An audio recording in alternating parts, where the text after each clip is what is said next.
ஓம் ஸ்ரீ ராகவேந்திர சுவாமிகள் திருவடியிலே சரணம். நவபிருந்தாவனத்தின் அந்த 9 மகான்களின் திருவடியிலே சரணம். வணக்கம். ஆர்கே டில்லிபாபு பேசுகின்றேன். உலகத் தமிழர் அனைவருக்கும் நீங்கள் அளித்து வருகின்ற மகத்தான ஆதரவுக்கும் அன்புக்கும் மிக்க நன்றி. நாம் இன்று பார்க்க இருப்பது சனிப்பெயர்ச்சி பலன்களை பற்றி பார்க்க இருக்கின்றோம். கடந்த 2.5 ஆண்டுகளாக கும்பத்திலே சனி சஞ்சாரம் செய்து கொண்டிருக்கின்றார். அந்த சனி பகவான் இப்பொழுது ஒவ்வொரு ராசிக்கும் சனி பகவான் எப்படிப்பட்ட பலன்களை தரப்போகிறார் என்பதையும் அவருடைய சஞ்சாரத்தின் மூலமாகவும் அவருடைய பார்வையின் மூலமாகவும் விரிவாகவும் விளக்கமாகவும் சொல்ல இருக்கின்றோம். இந்த சனிப்பயிற்சியை சொல்லும்போது 2 குரு பயிற்சிகளையும் ராகுகேது 2 ராகுகேது பயிற்சிகளும் மனதில் கொண்டுதான் ஒவ்வொரு ராசிக்கும் சொல்ல இருக்கின்றோம். பார்த்து பயனடையுங்கள். கடைசியில் சனிப்பயிற்சிக்கு உண்டான தெய்வ வழிபாட்டின் முறையும் நாங்கள் சொல்ல இருக்கிறோம். கும்பராசிக்கு 29/3/2025 அன்று நடக்கக்கூடிய சனிப்பயிற்சியினுடைய பலன்களை பார்க்கலாம். கடந்த 5 ஆண்டுகளாக கும்பராசிக்காரர்கள் படாத பாடுபடுத்தி விட்டார்கள். குறிப்பாக விரய சனியில் 2.5 ஆண்டு காலமும் ஜென்ம சனியில் இருக்கக்கூடிய காலத்திலும் சொல்ல முடியாத அளவுக்கு பட்டியல் நீண்டு கொண்டே போகக்கூடிய அளவுக்கு கஷ்டங்களை அனுபவித்த கும்பராசிக்காரர்கள் அநேகம் பேர் உண்டு என்பதே அவருடைய சொந்த அனுபவமாக நிச்சயமாக உங்களுக்கே தெரியும். என்னிடம் வருகின்ற ஜோதிடம் பார்ப்பவர்களுடைய மூலமாக அவருடைய அனுபவங்கள் மூலமாக நானே நேரடியாக கண்டிருக்கின்ற அனுபவங்களும் பல வகையான உண்டு. அந்த வகையிலே உங்களுக்கு கஷ்டங்களுக்கும் நஷ்டங்களுக்கும் விடிவும் விமோச்சனம் பிறக்க போகக்கூடிய காலமாகத்தான் 29/3/2025 அன்று ஏற்படக்கூடிய சனிப்பயிற்சி பலன்கள் நீங்கள் தாராளமாக வரவேற்கலாம். சகல விதமான சௌபாகியங்களும் அதிர்ஷ்டங்களும் தனப்பிராப்தியும் குடும்ப சௌக்கியம் எண்ணிய எண்ணங்கள் ஈடேறக்கூடிய பாக்கியங்களும் அதிர்ஷ்ட வாய்ப்புகளும் பலதரப்பட்ட நன்மைகள் வரக்கூடிய பயிற்சிகளாகத்தான் இந்த சனிப்பயிற்சி இருக்கும். 7.5 சனியைத்தான் முழுமையாக முடியவில்லையே என்கின்ற எண்ணம் உங்களுக்கு இருக்கலாம். இருந்தாலும் இந்த ஜென்ம சனி விலகி 2 சனி போகும் காலத்தில் பலவிதமான நன்மைகள் உங்களுக்கு காத்திருக்கிறது. கிட்டத்தட்ட பெரிய அளவில் சனிப்பயிற்சி 7.5 சனியினுடைய காலத்தை நீங்கள் கடந்து விட்டீர்கள். அது மட்டுமல்லாமல் உங்களுக்கு அதிர்ஷ்டத்தை தரக்கூடிய இவ்வளவு நாள் 4 இருந்த சனி பகவானும் 15/5 அன்று 5 சென்று உங்களுடைய ராசியை பார்ப்பார். 2 இருக்கக்கூடிய ராகு பகவான் 31/5 அன்று உங்களுடைய ராசிக்கு வந்து விடுவார். அதாவது பிடப்பரிவர்த்தனை போல் ராசியிலே இருக்கக்கூடிய சனி பகவான் 2க்கு செல்கின்றார். 2 இருக்கக்கூடிய ராகு உங்களுடைய ராசிக்கு வருகின்றார். ஆனால் ராசியிலே வரக்கூடிய ராகு நன்மையா என்றால் அதுவும் நன்மை இல்லைதான்.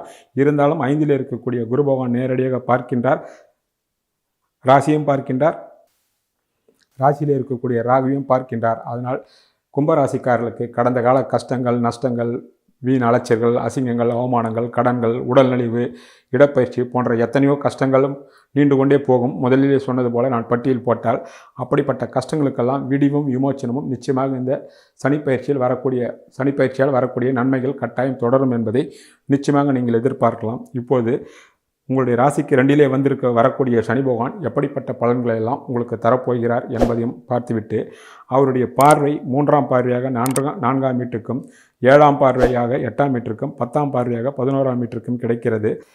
இவருடைய பார்வையால் எப்படிப்பட்ட பலன்கள் எல்லாம் நடக்கப் போகிறது என்பதையும் ஒவ்வொரு வீட்டிற்கும் சனி பகவான் எப்படிப்பட்ட பலன்களை தரப்போகிறார் என்பதையும் பார்ப்போம். இந்த சனிப்பயிற்சி பலன்களை மட்டும் மனதில் கொண்டு சொல்லவில்லை. குரு பயிற்சி ஆகிறது, ராகுகேது பயிற்சியும் ஆகிறது. முதலில் சொன்னது போல ஒரு குரு பயிற்சி ஒரு ராகுகேது பயிற்சி மட்டும் இல்லாமல் 2ஆம் தேதி 6ஆம் மாதம் 2026 ஆகக்கூடிய குரு பயிற்சியும், அதாவது மிதுனத்திலிருந்து 2026 6ஆம் மாதம் கடகத்திற்கும் அவர் பயிற்சியாக இருக்கின்றார். அதேபோல் கும்பத்திலேயும் சிம்மத்திலும் இருக்கக்கூடிய ராகுகேது பயிற்சி மகரம் கடகத்துக்கும் வர இருக்கின்றார்கள். கிட்டத்தட்ட வரக்கூடிய ஆண்டுகளில் 3 ஆண்டுகளுக்கு கிட்டத்தட்ட சகல பயிற்சிகளில் மனதில் கொண்டுதான் இந்த பலன்களை நாங்கள் சொல்ல இருக்கின்றோம். அதுவும் குறிப்பாக 2/6/2026 குரு பகவான் 5 6 உச்சமாகி நேரடியாக 9ஆம் பார்வையாக உங்களுடைய 2 இருக்கக்கூடிய சனி பகவானை பார்ப்பார். அப்போது இந்த ஆண்டை காட்டிலும் வரக்கூடிய ஆண்டுகள் உங்களுக்கு 7.5 சனி விலகக்கூடிய காலத்திலே மிகப்பெரிய வளர்ச்சியும் யோகத்தையும் கட்டாயம் தருவார் என்பதையும் கவனத்தில் கொண்டுதான் இந்த சனிப்பயிற்சி பலன்களை நாம் பார்க்க இருக்கின்றோம். முதலில் 2 இருக்கக்கூடிய சனி பகவான் என்ன தருவார் என்றால் குடும்பத்தில் மகிழ்ச்சியை தருவார், நிச்சயமாக தருவார். சுப விரயங்களை தருவார், சுப கடன்களை தருவார். குடும்பத்தில் தங்கு தடைப்பட்ட சகல விதமான சௌபாகியங்களையும் தருவார்.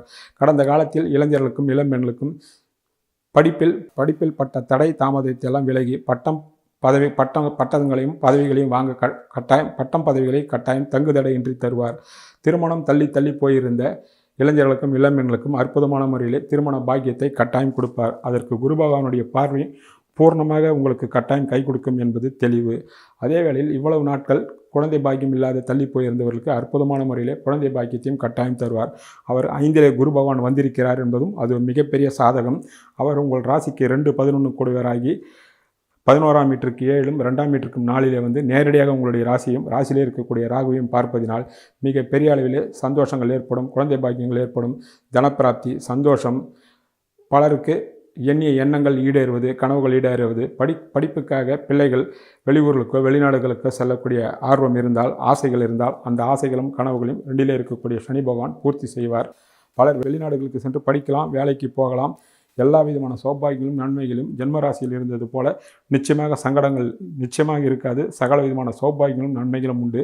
குறிப்பாக தனப்பிராப்தி பெரிய அளவிலே உங்களுக்கு கட்டாயம் கை கொடுக்கும். உங்களுடைய ராசிக்கு அவர் 12 குடைவர் என்பதனால் 12 குடைவர் என்பதனால் நிச்சயமாக சுபவீரியங்களும் கட்டாயம் நடக்கும். 1ஆம் வீட்டு அதிபதி என்ற காரணத்தினால் அவள் 2லே இருப்பதனால் தனவரவு இருக்கும். அது உங்களுடைய வயதிற்கும் ஈடுபட்டிருக்கின்ற துறைக்கும் சொந்த ஜாதகத்தினுடைய தசாபுத்திக்கும் ஏற்றார்போல் நிச்சயமாக பெரிய அளவிலே கை கொடுப்பதற்கு வாய்ப்புகள் கட்டாயம் இருக்கும். அது உங்கள் சொந்த ஜாதகமும் கட்டாயம் அதற்கு கை கொடுப்பவர்களுக்கு மிக பெரிய அளவிலே கட்டாயம் செல்வார்கள் என்பதே உண்மையாகும்.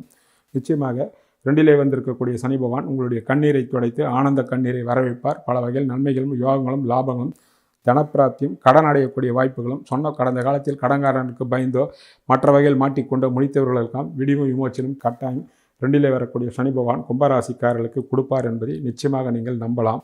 அவருடைய பார்வையால் எப்படிப்பட்ட பலன்களை என்பதையும் நாம் இப்போது பார்ப்போம். அவருடைய பார்வை 3ஆம் பார்வையாக 4ஆம் வீட்டிற்கு கிடைக்கிறது. அந்த 4ஆம் வீடு சுக்கிரன் வீடு. அந்த ரிஷபத்திற்கு அவர் 9-10 கூடியவராகி தான் வீட்டிலிருந்து 4ஆம் வீட்டை பார்ப்ப செய்வதால் வரக்கூடிய இந்த 2.5-3 ஆண்டுகளில் கிட்டத்தட்ட 3 ஆண்டு அவர் இருக்கின்றார். இடையில் மட்டும் அவர் மேஷத்திற்கு சென்று மீண்டும் அங்கே சென்று விடுவார் என்பதை விரிவாக சொல்கின்றோம். பிறகு அவர் 4ஆம் வீட்டை பார்ப்பதினால் அந்த 4ஆம் வீட்டிற்கு அவர் 9-10 கூடியவராகி இருப்பதினால் நிச்சயமாக உங்களுக்கு வீடு, வண்டி, வாசல், வாகனங்கள், கனவுகள் நிறைவேறும். 2லே இருப்பதினால் இடப்பெயர்ச்சியில் சனி பகவான் குடும்பஸ்தானத்தில் இருப்பதனாலும் 4ஆம் வீட்டிற்கு சனி பகவான் பார்வை கிடைப்பதினாலும் இடப்பெயர்ச்சிகள் உண்டாகும். அதனால் கட்டாயம் புதிய வீட்டிற்கு குடிப்போக பாக்கியங்களும், பழைய வாகனங்களை விற்றுவிட்டு புதிய வாகனங்களை வாங்கக்கூடிய பாக்கியங்களும், பலர் இன்ப சுற்றுலா செல்லக்கூடிய பாக்கியங்களும், பலருக்கு சொத்து சுகங்கள், அப்பார்ட்மெண்ட், வீடு, நிலம், கழனி போன்ற அவரவர் தகுதிக்கேற்றார்கள் அமையக்கூடிய வாய்ப்புகளும் கட்டாயம் நிறைவேறும் என்பது தெளிவு. பலருக்கு தாயின் மூலமாக தாய் சொத்து கிடைக்கும். பெண்களுக்கு அவங்க அம்மா வீட்டிலிருந்து சொல்வார்கள் இல்லையா, தாயினுடைய வீட்டிலிருந்து நகையாகவோ பணமாகவோ அல்லது பிரிக்க முடியாத சொத்துக்கள் உங்கள் அண்ணன் தம்பி வகையிலோ அக்கா தங்கை வகையிலோ பிரித்தால் பூர்வீக சொத்தில் தாய் மூலமாக தாய் வகையில் சொத்துக்கள் பிரித்தால் அந்த வகையில் தாய் சொத்துக்கள் கிடைப்பதற்கு பூர்ணமாக வாய்ப்புகள் உள்ளது. பிரிந்திருந்த சொந்த பந்தங்கள் சேர்வதற்கு வாய்ப்புகள் உள்ளது. எவ்வளவு நாட்கள் நோய் நொடியில் சங்கடப்பட்டவர்களுக்கு நோய் நிவாரணம் கிடைக்கும்.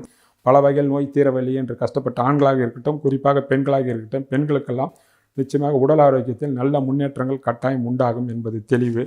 ஆக இந்த சனி பகவானுடைய பார்வை 4ஆம் வீட்டிற்கு கிடைப்பதினால் 4ஆம் வீட்டின் மூலமாக எந்தெந்த சுகபோகங்கள், சொத்து சுகங்கள், ஆடை ஆபரணங்கள் என்னென்ன நல்லவை உண்டோ அந்த நல்லவையெல்லாம் உங்களை தழுவிக்கொள்வதற்கு கூடுதலாக வாய்ப்புகள் உள்ளது என்பது மிக தெளிவாக தெரிவிக்கின்ற விஷயங்களாகும். அதை நீங்கள் சரியான முறையில் கட்டாயம் பயன்படுத்தி கொள்ளலாம்.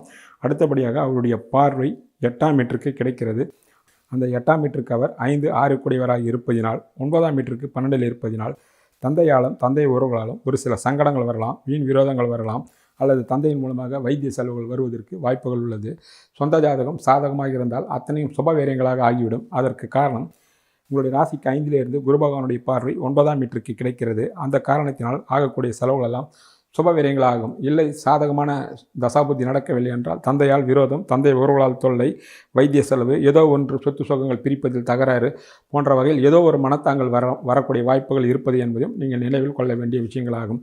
இருந்தாலும் குரு பகவானுடைய பார்வை 9ஆம் வீட்டிற்கு கிடைப்பதினால் தெய்வ அருள் பூர்ணமாக கிடைக்கும். அதனால் குலதெய்வத்தினுடைய அருள், மகான்களுடைய ஆசீர்வாதம், புனித நதிகளுக்கு சென்று வணங்கக்கூடிய பாக்கியம், கங்கை, காவேரி, யமுனை, கோதாவரி, கயா போன்ற புனித ஸ்தலங்களுக்கும் புனித நதிகளுக்கும் சென்று நீராடக்கூடிய பாக்கியமும், தெய்வ தரிசனக்கூடிய பாக்கியமும், மகான்களுடைய ஜீவ சமாதிக்கு சென்று தரிசனக்கூடிய பாக்கியமும் பலருக்கு கிடைப்பதற்கு வாய்ப்புகள் உள்ளது. அதனால் 9ஆம் வீட்டின் மூலமாக செலவு வரும். சாதகமாக இருப்பவர்களுக்கு சொந்த ஜாதகம், சாதகமாக இருப்பவர்களுக்கு சுபவேரியம், அல்லாதவர்களுக்கு தேவையற்ற வீண் விரைய செலவுகளும் வருவதற்கும் வாய்ப்புகள் உள்ளது என்பது தெளிவு. அடுத்தபடியாக சனி பகவானுடைய பார்வை 10ஆம் பார்வையாக 11ஆம் வீட்டிற்கு கிடைக்கிறது. 11ஆம் வீட்டின் அதிபதியே குருவே 5லிருந்து நேரடியாக 11ஆம் வீட்டை பார்ப்பதனால் எண்ணிய எண்ணங்கள் ஈடேறும், தொட்டது துலங்கும், வெற்றிகள் உண்டாகும், பிரிந்திருந்த கணவன் மனைவிகள் ஒன்று சேருவார்கள், ஏதோ ஒரு காரணத்துக்காக முதல் திருமணம் சரியாக அமையாதவர்களுக்கு இரண்டாம் திருமணம் வெற்றிகரமாக அமையக்கூடிய வாய்ப்புகள் பிரகாசமாக உள்ளது. குறிப்பாக மூத்த சகோதரருடைய வாழ்வில் வளங்களும் வசந்தங்களும் வீசும். அவருடைய வாழ்வில் திருமணம், குழந்தை பாக்கியம், தொழில் வளர்ச்சி, அவருடைய பொருளாதாரம் எல்லா சகல விதமான நன்மைகளும் கட்டாயம் உண்டாகும். அதற்கும் நீங்கள் உடனிருந்து அவர்களுக்காக பாடுபடக்கூடிய வாய்ப்புகள் உண்டாகும். ஒரு சிலருக்கு நீதிமன்றங்களில் ஏதாவது வழக்குகள் இருந்தால் உங்களுக்கு சாதகமாக தீர்ப்பு வரக்கூடிய வாய்ப்புகளும் கிடைக்கும். காரணம், குரு தான் வீட்டை தானே பார்ப்பதினாலும் சனி பகவானுடைய பார்வையும் அந்த வீட்டிற்கு கிடைப்பதினால் அவரும் அந்த வீட்டிற்கு 2-3 கூடியவராக இருப்பதனால் 11ஆம் வீட்டின் மூலமாக சகல விதமான நன்மைகளும் யோகங்களும் அதிர்ஷ்டங்களும் தனப்பிராப்திகளும் வருவதற்கு கூடுதலாக வாய்ப்புகள் உள்ளது என்பதே உண்மையான விஷயங்கள் ஆகும். இப்பொழுது ஒவ்வொரு வீட்டிற்கும் எப்படிப்பட்ட பலன்களை அவர் தரப்போகிறார் என்பதை பார்ப்போம். ராசிக்கும் 2க்கும் பார்த்து விட்டோம். 3ஆம் வீட்டிற்கு சனி பகவான் 2லே மறைவதினால், அதாவது தான் வீட்டிற்கு விரயத்தில் இருப்பதினாலும் 3ஆம் வீட்டிற்கு 2ஆம் வீட்டை பார்ப்பதினால் இளைய சகோதரர்கள் வாழ்வில் அவர்கள் குடும்பங்களிலும் வரவும் உண்டு, செலவும் உண்டு. தனக்கு 12ல் இருப்பதினால் செலவு, தான் வீட்டிற்கு 3ஆம் வீட்டுக்கு 2ஆம் வீட்டை பார்க்கின்ற காரணத்தினால் தனப்பிராப்தி. இளையவர்கள் சுயமாக சம்பாதிப்பார்கள், சுயமாக வீடு கட்டுவார்கள், வாகனங்கள் வாங்குவார்கள். சகல விதமான வகையிலும் உங்களுடைய தம்பிகளோ தங்கைகளோ கும்பராசிக்காரர்களுக்கு வாழ்வில் வளங்களும் வசந்தங்களை நோக்கி நிச்சயமாக அவருடைய பயணங்கள் போகும் என்பதை நிச்சயமாக நீங்கள் எதிர்பார்க்கலாம். அடுத்தபடியாக 4ஆம் வீட்டை பார்த்த பலனை பார்த்து விட்டோம். 5ஆம் வீட்டிற்கு சனி பகவான் 10லே இருக்கின்றார். உங்களுடைய ராசிக்கு அவர் 1-12 கூடியவராகி 5ஆம் வீட்டிற்கு 8-9 கூடியவராகி 5ஆம் வீட்டிற்கு 10லே இருக்கின்ற காரணத்தினால், 5லே குருவும் இருக்கின்ற காரணத்தினால், தர்ம கர்மாதிகளுடைய பார்வை 5ஆம் வீட்டிற்கு 7லே இருக்கின்ற காரணத்தினால் 5ஆம் வீடு பலமடைகின்றது. அதனால் 5ஆம் வீட்டின் மூலமாக பலவிதமான நன்மைகள் உங்களுக்கு காத்திருக்கிறது. குறிப்பாக உங்களுடைய பிள்ளைகளுடைய வாழ்வில் வளங்களும் வசந்தங்களும் வீசும். உங்களுடைய பிள்ளைகளுடைய வாழ்வில் இளையவர்களாக இருந்தால் படிப்பில் முன்னணியில் இருப்பார்கள். அவர்களுக்கு பிடித்த கல்வியில் சாதனை படைப்பார்கள். வாலிப வயதிகளாக இருந்தால் அவர்களுக்கு திருமணம், குழந்தை பாக்கியம், பொருளாதார உயர்வு, வெளிநாடுகளுக்கு சென்று படிக்க வேண்டும் என்றாலும், வேலைக்கு செல்ல வேண்டும் என்றாலும், வெளிநாடுகளாக இருந்தாலும் சரி, உள்நாடுகளாக இருந்தாலும் சரி, அவருடைய எண்ணங்களும் கனவுகளும் பூர்ணமாக நிறைவேறும். உங்களுடைய ஆசைகளும் கனவுகளும் திட்டங்களும் படிப்படியாக நிறைவேறுவதற்கு கூடுதலாக வாய்ப்புகள் உள்ளது என்பது தெளிவு. அது மட்டும் இல்லாமல் அடுத்த குரு பயிற்சி 5ஆம் வீட்டுக்கு 2லே பயிற்சியாகி உங்களுடைய 2ஆம் வீட்டை உங்களுடைய சனியை பார்ப்பதினால் 5ஆம் வீட்டின் மூலமாக மிக பெரிய அளவிலே உங்களுடைய பிள்ளைகளுடைய வாழ்க்கை பெரிய அளவிலே அவருடைய வாழ்க்கை தரம் உயரும் என்பது தெளிவு. பலருக்கு பேரன் பேத்திகளை பார்க்கக்கூடிய பாக்கியங்களும் பூர்ணமாக கிடைக்கும் என்பது தெளிவு. ஆக அந்த சனி பயிற்சியாலும் இந்த குரு பயிற்சியாலும் 5ஆம் வீட்டின் மூலமாக பலவிதமான யோகங்களும் அதிர்ஷ்டங்கள் அவரவர் சொந்த ஜாதகத்தின்படியும் முதலில் சொன்னது போல ஈடுபட்டிருக்கின்ற துறையின் மூலம் சொந்த ஜாதகத்தின் தசாபுத்திகள் அமைப்பின் படியும் வயதிற்கேற்றபடியும் பெரிய அதிர்ஷ்டங்களை உங்களை தழுவிக்கொள்ளும் என்பது தெளிவு. சகல விதமான நன்மைகளும் 5ஆம் வீட்டின் மூலமாக உங்களுக்கு கிடைக்கலாம். அடுத்தபடியாக 6ஆம் வீட்டிற்கு இவ்வளவு நாள் சனி பகவான் 6க்கு 8லே இருந்தால், அதாவது அஷ்டம சனியாக இருந்தது. கடகத்திற்கு ராசிக்கு மட்டும் பார்ப்பது அல்ல, ஒவ்வொரு வீட்டிற்கும் பார்க்க வேண்டும். அந்த வகையிலே 6ஆம் வீட்டிற்கு அஷ்டம சனி இருந்த காரணத்தினால் இப்போது 6ஆம் வீட்டிற்கு அஷ்டம சனி விலகிவிட்டதனால் போட்டியும் போராமையும் வம்பு வழக்கும் பெரிய அளவில் உங்களை கை கொடுக்காது, உங்களை விட்டு விலகிவிடும். அடுத்த குரு பயிற்சி 6லே இருந்து சனியை பார்ப்பதினால் வம்பு வழக்குகள், கடன் தொல்லைகள் போன்ற 6ஆம் வீட்டு கெடுபலங்கள் பெரிய அளவிலே உங்களுக்கு இருக்காது. அத்தனையும் உங்களை விட்டு விலகிவிடும் என்பதை நிச்சயமாக நீங்கள் எதிர்பார்க்கலாம். அடுத்தபடியாக உங்களுடைய 7ஆம் வீட்டிற்கு 6-7 கூடியவரான சனி பகவான் 7ஆம் வீட்டிற்கு 8லே இருக்கின்ற காரணத்தினால் கணவன் மனைக்குள் விட்டு கொடுத்து செல்ல வேண்டும்.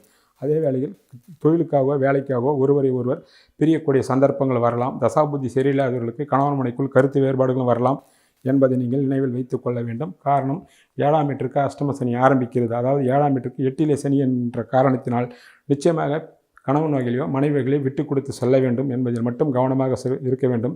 தசாபுத்தி சரியில்லை என்றால் பிரிவினைகள் ஏற்படும். தசாபுத்தி சாதகமாக இருந்தால் சுப பிரிவினை கணவன் வகையிலையோ மனைவி வகையிலையோ வேலைக்காகவோ தொழிலுக்காகவோ வெளியூர்களுக்கோ வெளிநாடுகளுக்கோ அல்லது வேலைக்காக வெளியில் மாற்றங்களோ ஏற்படலாம். அப்படி அது சுப பிரிவினையாக ஏற்றுக்கொள்ளலாம். கருத்து வேறுபாடுகள் வராது இருப்பதற்கு சாதகமற்ற தசாபுத்தி நடந்தால் கருத்து வேறுபாடுகள் மூலமாக பிரியக்கூடிய வாய்ப்புகளும் வரும் என்பதால் நிச்சயமாக கவனத்தில் கொள்ள வேண்டிய விஷயம், விட்டு கொடுத்தும் அன்போடும் பணியோடும் அடக்கத்தோடும் ஆணாக இருந்தாலும் பெண்ணாக இருந்தாலும் விட்டு கொடுத்து செல்ல வேண்டும் என்பதையும் நிச்சயமாக நீங்கள் நினைவில் வைத்துக் கொள்ள வேண்டிய விஷயங்கள் ஆகும். ஆக நாம் 8ஆம் வீட்டிற்கு பார்த்து விட்டோம். 9ஆம் வீட்டிற்கு அவர் 6லே மறைகின்றார். இது ஒரு வகையில் யோகம்தான். அது எப்படி என்றால் 9ஆம் வீட்டிற்கு அவர் 4-5 கூடவராகி, பொதுவாக சனி 3-6-11லே இருந்தால் யோகம். அந்த வகையிலே 9ஆம் வீட்டிற்கு அவர் 6ல் இருப்பதனால் 9ஆம் வீட்டை குரு பகவானும் பார்வை செய்வதனால் தந்தை உறவுகளாலும் நன்மைகள் வருகிறதோ இல்லையோ, தந்தையால் சொத்துக்கள் வருவதற்கு கட்டாயம் வாய்ப்புகள் உள்ளது. பிதுர்ராஜ சொத்துக்கள், முறையாக பிரிக்கப்படாத சொத்துக்கள் எல்லாம் உங்களுக்கு வருவதற்கு வாய்ப்புகள் உள்ளது. அதன் மூலமாக மிகப்பெரிய தனப்பிராப்தியும் பணங்களும் கட்டாயம் வருவதற்கு வாய்ப்புகள் உள்ளது. அப்படிப்பட்டவர்கள் அதை முறையாக கட்டாயம் பயன்படுத்தி கொள்ளலாம். உங்களுடைய கும்பராசிக்கு 10ஆம் வீட்டிற்கு சனி பகவான் கடந்த காலத்தில் 10ஆம் வீட்டிற்கு 4லே இருந்தார். பலருக்கு தொழில் தொல்லை, உடல் நலிவு, தொழிலில் மந்தம், அதனால் மதிப்பு மரியாதை, அந்தஸ்து, கௌரவம் கம்மி போன்ற தொழில் மூலமாகவும் வேலையில் இருப்பவர்களுக்கும் பலவிதமான தொல்லைகளும் சங்கடங்களும் இருந்தது. உடல் ரீதியாகவும் மன ரீதியாகவும் இருந்தது கடந்த கால அனுபவமாகும். ஆனால் இந்த வரக்கூடிய சனிப்பெயர்ச்சியின் மூலமாக 10ஆம் வீட்டிற்கு 3, 4 கூடிய சனி பகவான் 10ற்கு 5லே இருப்பதினால் நிச்சயமாக 10ஆம் வீட்டின் மூலமாக பலவிதமான நன்மைகளும் யோகங்களும் இடப்பெயர்ச்சிகளும், அதாவது தொழிலில் முன்னேற்றங்களும், பணியில் இருப்பவர்களுக்கு பதவி உயர்வும் அல்லது பண உயர்வும், இடமாற்றமும், வெளியூர் மாற்றம், உள்ளூர் மாற்றம் என்று பல வகையான நன்மைகள் கட்டாயம் காத்திருக்கிறது என்பது தெளிவு. சொந்த தொழில் செய்கின்றவர்கள் விட்டுவிட்டவர்களும் மீண்டும் சொந்த தொழிலை செய்யலாம். அதுவும் குறிப்பாக 10ஆம் வீட்டிற்கு 7ஆம் வீட்டை சனி பகவான் பார்வை செய்வதனால் நிச்சயமாக கூட்டுறவு முறையில் தொழில் ஆரம்பிப்பதற்கு பலருக்கு ஆர்வங்களும் வாய்ப்புகளும் உண்டாகும். அவர்கள் சரியான முறையில் பயன்படுத்தி கொள்ளலாம். ஒரு சிலர் கணவன் மனைவியை சேர்ந்து புதிய தொழிலை ஆரம்பிக்கலாம். அதுவும் பெரிய அளவில் வெற்றிகரமாக அமையும். 10ஆம் வீட்டிற்கு 11ஆம் வீட்டை பார்ப்பதனால் இனி எடுக்கின்ற காரியங்களெல்லாம் அத்தனையும் வெற்றி அடையும். அது எந்த விஷயங்களாக இருந்தாலும் நிச்சயமாக வெற்றி அடையக்கூடிய வாய்ப்புகளும் உண்டாகும். 10ஆம் வீட்டிற்கு 2ஆம் வீட்டை 11ஆம் வீட்டை பார்ப்பதனால் கடந்த காலத்தில் நின்று போன வருமானங்களாம் இனி வரக்கூடிய வாய்ப்புகள் இருக்கும். பலருக்கு கொடுத்த கடன்கள் வராது. ஆனால் நீங்கள் வாங்கிய கடனை உங்களை நச்சரித்து இருப்பார்கள். இனி உங்களுக்கு வசூலாகாத கடனெல்லாம் இனி வரக்கூடிய காலத்தில் வசூலாகக்கூடிய வாய்ப்புகளும் பலருக்கு உண்டாகும் என்பது தெளிவு. ஆக 10ஆம் வீட்டின் மூலமாக ஏற்றமும் முன்னேற்றமும், பதவி உயர்வோ அல்லது தொழில் உயர்வோ என்று பலவிதமான நன்மைகள் உங்களுக்கு காத்திருக்கிறது. அதை நீங்கள் சரியான முறையில் கட்டாயம் பயன்படுத்தி கொள்ளலாம். 11ஆம் வீட்டை பார்த்து விட்டோம். 12ஆம் வீட்டிற்கு அவர் 3லே இருப்பதினால் இனி கடந்த காலத்தில் நடந்தது வீண் செலவு, வெறிய செலவு, வெட்டி செலவு, வைத்திய செலவு போன்ற தேவையற்ற ஒட்டுமொத்தமான வாழ்வி வீணாக போய்விட்டது என்பதே பலருடைய அனுபவமாக இருக்கலாம். இனி அந்த நிலைமை முழுமையாக மாறி இனி வாழக்கூடிய வாழ்க்கை உங்களுக்காகவும் உங்கள் குடும்பத்திற்காகவும் உங்களுடைய நன்மைக்காகவும் இருக்குமே தவிர வீண் அலைச்சல், வீண் உழைப்பெல்லாம் இனி இருக்காது என்பதே 12ஆம் வீட்டிற்கும் சனி பகவான் தெரியக்கூடிய பலன்களாக அமைகின்றது என்பது உண்மையாகும். ஆக இந்த சனிப்பெயர்ச்சி கும்பராசிக்காரர்களுக்கு கிட்டத்தட்ட பெரிய அளவிலே நீங்கள் 7.5 ஆண்டுகளில் 5 ஆண்டுகளுக்கு மேல் கடந்து விட்டு இருக்கின்றீர்கள். கடைசி 2.5 வருடம் இருக்கின்றீர்கள். அதுவும் குருவின் வீட்டிலும் குரு உங்களுடைய ராசியில் இருக்கக்கூடிய ராகுவையும் பார்க்கின்ற காரணத்தினால் அடுத்த குரு பயிற்சி அந்த 2ல் இருக்கக்கூடிய சனி பகவானையே அவர் பார்க்க இருக்கின்ற காரணத்தினால் மண்ணை தொட்டாலும் பொன்னாகும், மண்ணும் தங்கமும் தகரமாகும் என்ற அமைப்பில் அடுத்த குரு பயிற்சி, அதாவது கடகத்தில் குரு பெயர்ந்து சனியை பார்க்கக்கூடிய காலத்தில் பெரிய அளவில் உங்களுக்கு வாய்ப்பும் வசதியும் லாபமும் பொருளாதார மேம்பாடும் பலவிதமான அதிர்ஷ்டங்களும் இந்த சனி பயிற்சியின் மூலம் பலரையும் படிப்படியாக உயர்வைக்கு கட்டாயம் கொண்டு போகும் என்பதே இந்த சனி பகவானும் சனிக்கு பக்கபலமாக குருவும் ராகும் இருக்கின்றார்கள் என்பது தெளிவாக தெரிகின்ற விஷயங்கள். அதனால் இன்னும் 2.5 ஆண்டுகள் சனி பகவான் நமக்கு 7.5 சனி மிச்சம் இருக்கிறதே என்ற கவலை உங்களுக்கு தேவையில்லை. நிச்சயமாக இந்த 5ல் இருக்கக்கூடிய குரு பகவான் பல வகையான ஏற்றங்களும் லாபங்களும் முன்னேற்றங்களும் மன சந்தோஷத்தையும் உடல் ஆரோக்கியத்தையும் கட்டாயம் தருவார் என்பதை நீங்கள் எதிர்பார்க்கலாம். அதனால் இந்த சனிப்பெயர்ச்சி உங்களுக்கு மகிழ்ச்சி தரக்கூடிய அளவும் குடும்பத்தில் சந்தோஷமும் சுப காரியங்கள் நடக்கக்கூடிய வாய்ப்புகளாக அமையும். தாராளமாக நீங்கள் சனி பகவானை சனிப்பெயர்ச்சி வருக என்று வரவேற்கலாம். அதற்கேற்றாற்போல் உங்களுடைய முழு உழைப்பையும் புத்திசாலி எண்ணத்தையும், நீங்கள் ஏற்கனவே கடினமான உழைக்கின்றவர்கள் அந்த உழைப்பில் தங்குதடை இல்லாமல் மீண்டும் நீங்கள் உழைக்க ஆரம்பியுங்கள். கடந்த காலத்தில் உழைத்த உழைப்பு உங்களுக்கு பயன்படவில்லை. ஆனால் வரக்கூடிய காலத்தில் உங்களுடைய உழைப்பும் அதிர்ஷ்டம் சேர்ந்து உங்களுக்கும் உங்கள் குடும்பத்துக்கும் கட்டாயம் பயன்படும். பெரிய அளவில் நீங்கள் வளருங்கள். வாழ்த்துக்கள். நன்றி, வணக்கம். இப்பொழுது சனிப்பெயர்ச்சிக்குண்டான தெய்வ வழிபாட்டினை பார்ப்போம். இந்த சனிப்பெயர்ச்சியின் போது பரிகாரம் செய்ய விரும்புகின்றவர்கள், குறிப்பாக 7.5 சனியும் அஷ்டம சனியும் அர்த்தாஷ்ட சனியும் கண்டச்சனியும் உள்ளவர்கள் காலையோ மாலையோ உங்கள் வீட்டில் மண் விளக்கலான நெய் தீபத்தை ஏற்றி வரலாம். அருகாமையில் உள்ள திருக்கோயிலுக்கு சென்றும் தீபம் ஏற்றி வரலாம். சனிக்கிழமை தோறும் ஆஞ்சநேயர் சுவாமியை வழிபடுவதும், ஸ்ரீராமஜெயம் எழுதுவதும், சுந்தரகாண்டத்தை பாராயணம் செய்வதும் பண்ணலாம். அது மட்டும் இல்லாமல் திருநள்ளாறு, திருக்கொள்ளிக்காடு, நவ திருப்பதி, நவ கைலாயம், ஒகோபிலம் லட்சுமி நரசிம்மர் கோயிலுக்கும் சென்று வரலாம். முடிந்தவர்கள் அருகாமையில் உள்ள லட்சுமி நரசிம்மருக்கு சென்று தரிசனம் செய்வது அளவற்ற நல்ல பலன்களை தரும். மேலே உள்ளவர்கள் எது யாருக்கு எப்படி வசதியோ அதை நீங்கள் செய்து கொள்ளலாம். முக்கியமாக சனி பகவானுடைய கருணையை பெறுவதற்கு அசைவ உணவை தவிர்த்தல் எல்லா விதமான நன்மைகளும் கூடுதலான நன்மைகள் கொடுக்கக்கூடிய அம்சமாகும். முடிந்தவர்கள் அசைவ உணவை விட்டுவிடுங்கள் இந்த 2.5 ஆண்டுகளுக்கு. அது மட்டும் இல்லாமல் பசுக்களுக்கு உங்களாண்டான பசுக்களுக்கு அகத்திக்கீரையும் வாழைப்பழமும் வாங்கி கொடுங்கள். வயதான முடியாத தம்பதிகளுக்கு, ஆதரவற்ற பெரியவர்களுக்கு உணவும் உடையும் வாங்கித் தாருங்கள். இதுவே போதுமான பரிகாரங்களாகும். அவரவர் முடிந்த அளவுக்கு இதை செய்யலாம். வெளிநாட்டில் உள்ள தமிழர்களும் இதே முறையை பயன்படுத்தி கொள்ளலாம். அங்கிருந்தபடியே மேலே சொன்ன விஷயங்களை நீங்கள் பின்பற்றி கொள்ளலாம் என்பதே தெய்வ வழிபாடாகும். இந்த பரிகாரம் மிகுந்த பலனுள்ளதாக இருக்கும். முடிந்தவர்கள் மேலே சொன்ன சன்னதிகளுக்கு சென்று வரலாம். வெளிநாட்டில் உள்ளவர்கள் அந்த சன்னதியில் உள்ள தெய்வத்தை வைத்தோ இருந்த இடத்திலே நெய் தீபம் ஏற்றி வணங்கலாம். மேலே சொன்ன விஷயத்தை நீங்கள் கட்டாயம் ஸ்ரீராமஜெயம் எழுதுவது, சுந்தரகாண்டம் பாராயணம் செய்வது போன்ற விஷயங்களெல்லாம் கட்டாயம் நீங்கள் படிக்கலாம். அதற்குண்டான பலன்கள் நிச்சயமாக உண்டு என்பதே அனுபவபூர்வமான உண்மையாகும். நன்றி, வணக்கம்.